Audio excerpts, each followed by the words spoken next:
హరే కృష్ణ 17వ అధ్యాయం 2వ శ్లోకం. శ్రీ భగవానువాచ త్రివిధా భవతి శ్రద్ధా దేహినాం సా స్వభావజా సాత్వికీ రాజసీ చైవ తామసీ చేతి తాం శృణు. మొదటి శ్లోకంలో అర్జునుడు అడిగిన ప్రశ్నకి శ్రీకృష్ణ పరమాత్మ ఇచ్చే సూటైన సమాధానం అండి. మనుష్యుడికి శ్రద్ధ అనేది అతని పుట్టుకతో వచ్చే గుణాల మీద ఎలా ఆధారపడి ఉంటుందో ఇక్కడ వివరిస్తున్నాడు చూడండి. త్రివిధా భవతి శ్రద్ధ. శ్రద్ధ అనేది 3 రకాలుగా ఉంటుంది. దేహినాం సా స్వభావజా. దేహదారులకు అంటే మనుషులకు అది వారి స్వభావాన్ని బట్టి కలుగుతుంది.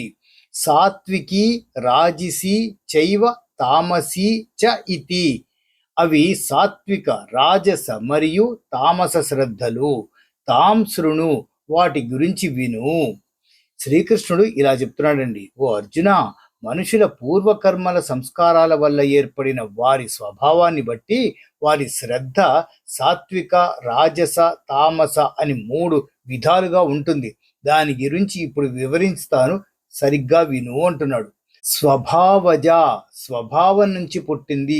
మన శ్రద్ధ అనేది బయట నుంచి ఎవరో బలవంతంగా రుద్దేది కాదండి.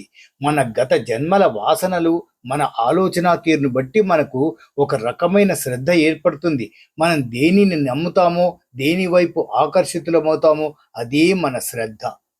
గుణాల ప్రభావం అంటారా? సాత్విక శ్రద్ధ జ్ఞానం, దయ, పవిత్రత వైపు మొగ్గు చూపుతుంది. రాజస శ్రద్ధ అధికారం, భోగాలు, పోటీ వైపు మొగ్గు చూపుతుంది. తామస శ్రద్ధ మూఢనమ్మకాలు, హింస, బద్ధకం వైపు మొగ్గు చూపుతుందండి. మనకి ఎలా అన్వయించుకోవాలంటారా? మనం చేసే పనిలో మన శ్రద్ధ ఎలా ఉండాలో సూచిస్తుంది. నేను ఈ సేవను కేవలం ఎదుటి వారి మేలు కోసమే చేస్తున్నానా? సాత్విక శ్రద్ధ. నా పేరు రావాలని చేస్తున్నానా? రాజస శ్రద్ధ. ఏదో చేయాలి కాబట్టి అయిష్టంగా చేస్తున్నానా? తామస శ్రద్ధ. శ్రీకృష్ణ పరమాత్మ ఇక్కడ ఒక గొప్ప రహస్యం చెప్తున్నాడండి. నువ్వు ఎలాంటి వాడివో నీ శ్రద్ధ అటువంటిదే ఉంటుంది. నీ శ్రద్ధ ఎలాంటిదో నువ్వు కూడా అటువంటి వాడివే అవుతావు. శ్లోకం ఒకసారి చూద్దామా?